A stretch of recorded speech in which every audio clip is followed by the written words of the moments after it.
Right now, on a woven bamboo tray outside my kitchen window here in Okinawa, there are curls of orange and yellow peel drying in the morning sun, the skins of the tangerines my wife and I ate after supper last night. To most of the world, that is garbage. It went in the bin before the fruit was even finished, in millions of kitchens, this very morning. But in my house, the peel has always been the second harvest. Sometimes, my grandmother would say with a small smile, the better one, because those humble curls drying on my tray are about to become 4 different things.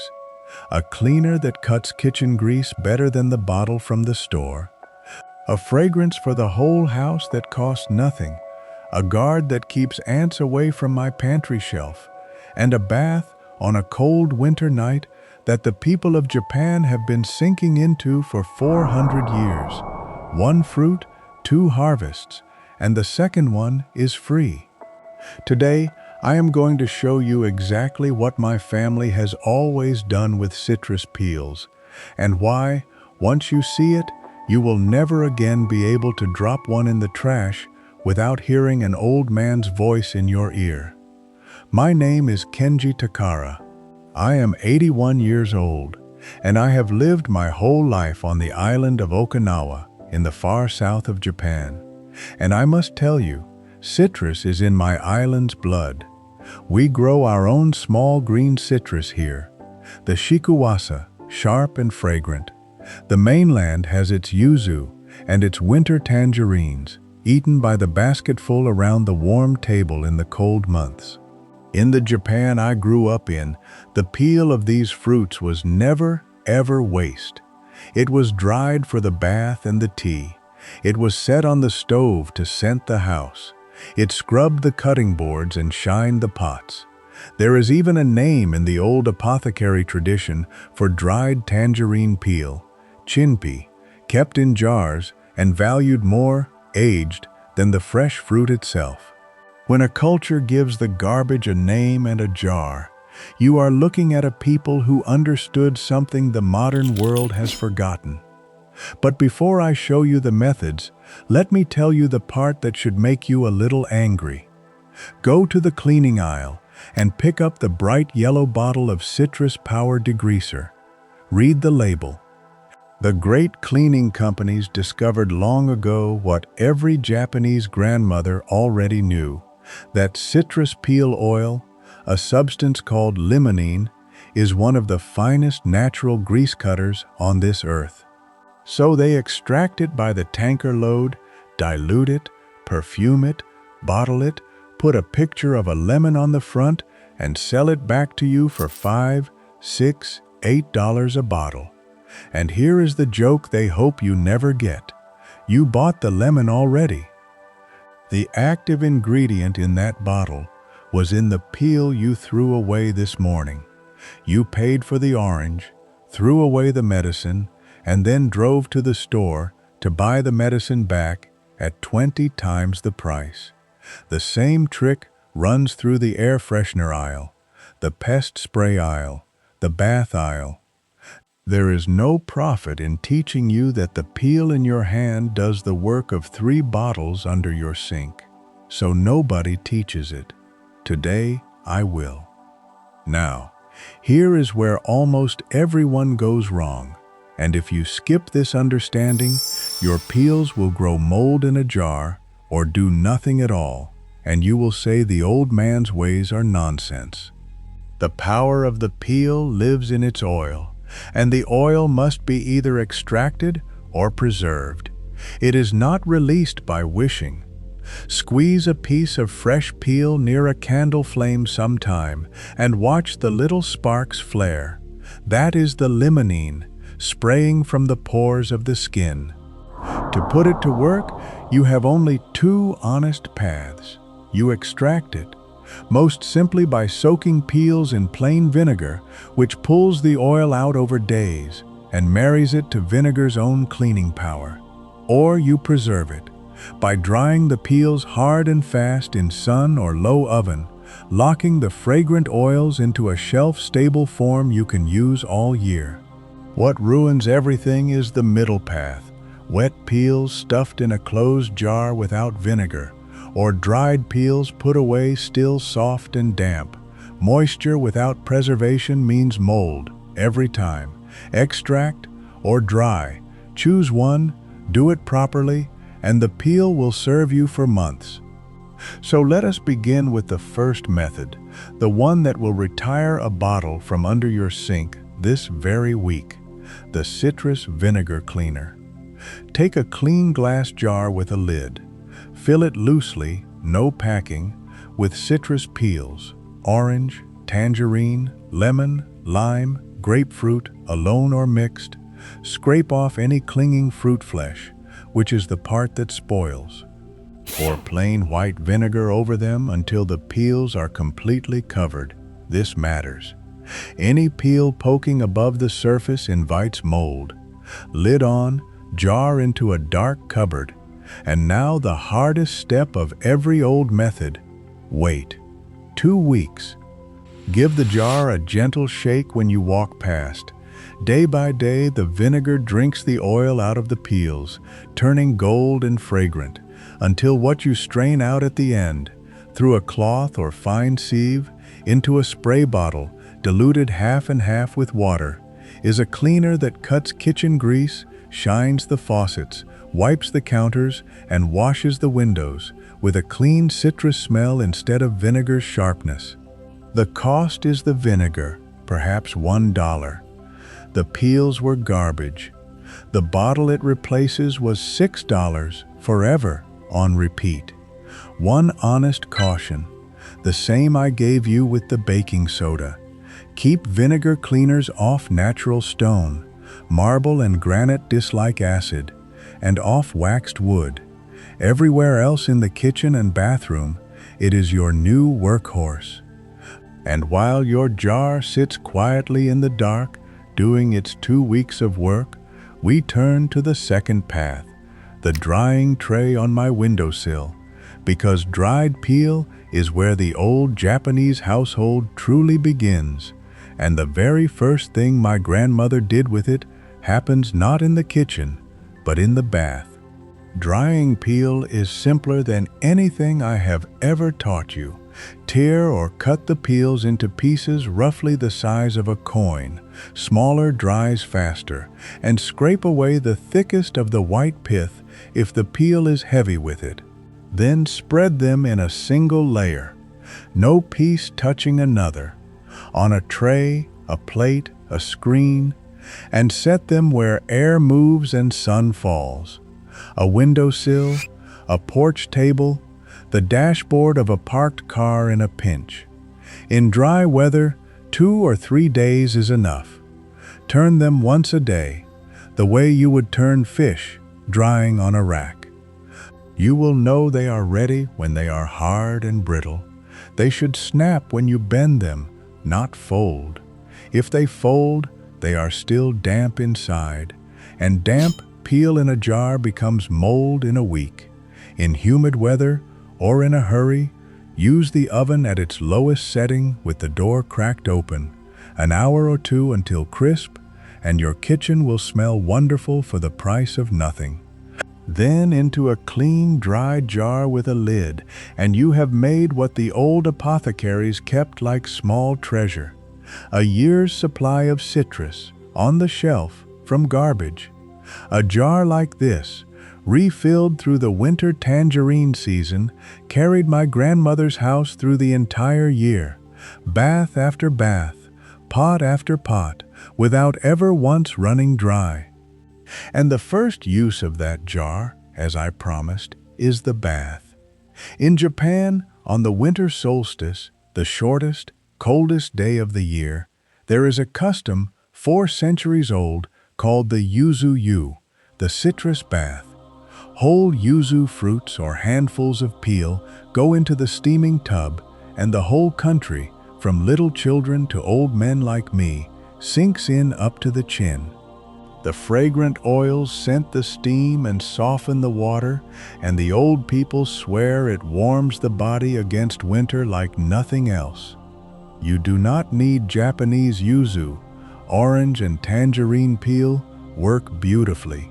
Take a generous handful of dried peel, tie it into a square of cloth or an old clean sock.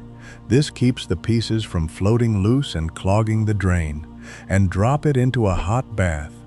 The steam turns to citrus. The day's stiffness leaves an old body gratefully.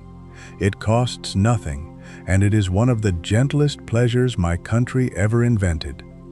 If your skin is very sensitive, use a smaller handful the first time. The oils are real, which is the whole point.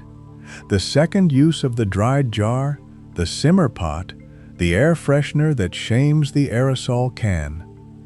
A small pot of water on the back of the stove at a bare simmer, a handful of dried citrus peel dropped in, and within 10 minutes, the whole house smells of warm orange groves.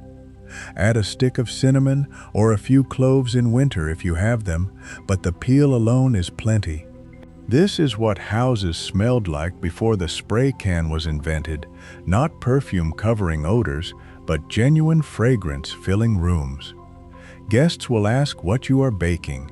The answer is garbage and water. Keep an eye on the pot and top up the water as it simmers low. That is the whole instruction. The third use, the ant guard and the cat's polite fence. Here is a thing the pest spray companies know well. Ants and many crawling insects strongly dislike citrus oil. It disrupts the scent trails they live by, and most cats despise the smell of citrus altogether. So, fresh or dried peel, scattered or rubbed along the windowsill where the ants march in, tucked at the back of the pantry shelf, laid on the soil of the potted plants the cat insists on digging. Refresh the peels every week or so as the scent fades. This is a gentle guard, not a poison, and I will not pretend it replaces the borax bait for a true infestation, which I have taught you before. But as the first quiet line of defense, at the cost of nothing, it has held the ants off my pantry shelf every summer of my life. The fourth use, the pot scrubber and the board sweetener. A fresh peel, sprinkled on its fleshy side with coarse salt, is a scouring pad the kitchen god designed. The salt scrubs, the citrus oil cuts the grease and lifts the smell. Rub it over a greasy pan, a stained cutting board that reeks of onions and fish, the crusted rim of a pot, then rinse. The board comes out clean and smelling of orange. The peel goes to the compost, having done 2 jobs instead of none. My grandmother scrubbed her chopping board this way after every fish, her whole life. The board outlived her, sweet-smelling to the end. The fifth use, the quiet deodorizer. Dried peel does not only give fragrance out, it drinks bad smells in, the way its cousin the baking soda does, and the two work beautifully side by side. A small open dish of dried peel in the back of the refrigerator keeps the box smelling clean between cleanings. A few pieces dropped into the bottom of the kitchen bin quietly fight the smell at its source.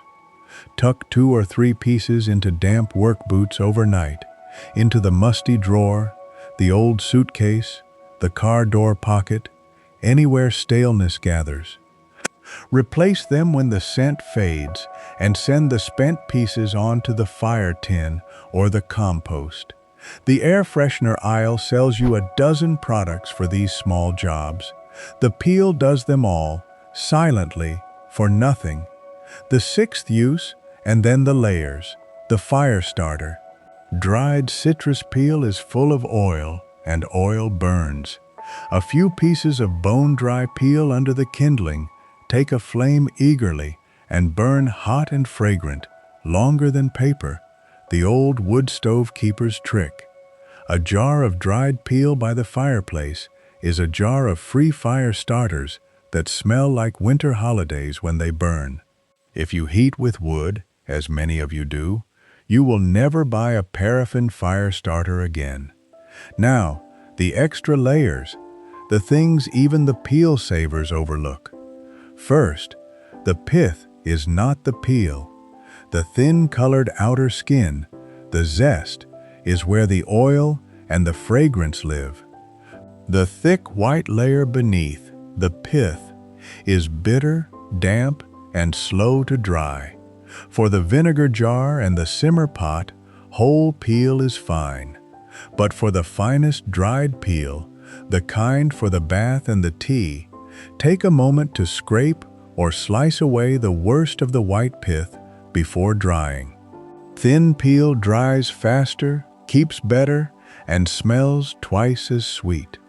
The old women did this with a spoon's edge in one practiced motion while gossiping, never once looking down. Second, wash the fruit first and know what you are saving. Modern citrus is often waxed and sprayed on its journey to the store. Before you eat the fruit, scrub the outside under warm water. A brush and a drop of vinegar do it well. And then the peel you save afterward is clean for the bath, the simmer pot, and the scrubber. If you can get unsprayed fruit from a neighbor's tree, a farmer, or your own, treasure those peels for the bath and the kitchen, and let the supermarket peels serve in the vinegar jar and the fire starter tin where it matters least. That is not fear, that is simply sorting your harvest as we sort everything. Third, even the spent peel is not finished. The peels strained from the vinegar jar, the bath bag after its soak, the scrubber peel after the pot is clean, they all still have one gift left, the compost. Chopped small, citrus peel feeds the pile like anything else. Scattered whole around acid-loving plants, the old gardeners use them in the mulch. In my house, a peel dies 4 times before it rests. Cleaner, fragrance, scrubber, soil. And that, more than any single trick, is the lesson of today. Nothing leaves. Everything descends the ladder of usefulness, rung by rung, and steps off at the bottom into the garden, to come back next year as fruit. Let me tell you now about my grandmother's jar, because everything I have taught you today came out of it. On the highest shelf of her kitchen, out of a boy's reach, stood a brown ceramic jar with a wooden lid, and in it she kept her dried tangerine peel, her chinpi, some of it aged for years, dark and leathery and precious. In the cold months she would drop a few pieces into the teapot with the ordinary tea, and the whole pot turned warm and fragrant, and she would give me the first cup and watch my face. When winter solstice came, pieces from that jar went into the bath, and the steam of the whole bathhouse smelled of summer. I remember standing on a stool once, perhaps 6 years old, reaching for that jar in secret, certain it must hold candy. Why else would an old woman guard it so? And finding only dry brown curls and feeling cheated. It took me a lifetime to understand that I had been holding the candy all along and simply did not know how to see it. And once, I remember this with absolute clarity, a visiting cousin from the city, a modern young woman, watched her carefully saving the peels from the New Year tangerines and laughed, not unkindly, and said, "Obasan, tangerines cost almost nothing now. Why do you still fuss with the skins?" And my grandmother did not stop her work. She held up one curl of peel to the winter light, turning it like a jeweler, and she said, "The fruit, child, is what the tree gives you. The peel is what it tests you with." I did not understand that for 40 years. I understand it now. The world hands every one of us its fruit and its peels, its obvious gifts and its disguised ones, and it quietly watches which kind of person we are, the kind who sees garbage, or the kind who sees the second harvest. And that is the larger truth under this humble tray of orange curls. Of all the things I have taught you on this channel, the fences, the tools, the coops, the barrels, this is the smallest, and that is exactly why it may be the most important, because self-reliance is not built in the great projects. It is built in the daily reflex, the small, automatic question the old people asked of every single thing before it left their hands. What else are you good for? Ask it of a citrus peel, and you get a cleaner, a bath, a fragrance, a deodorizer, a fire.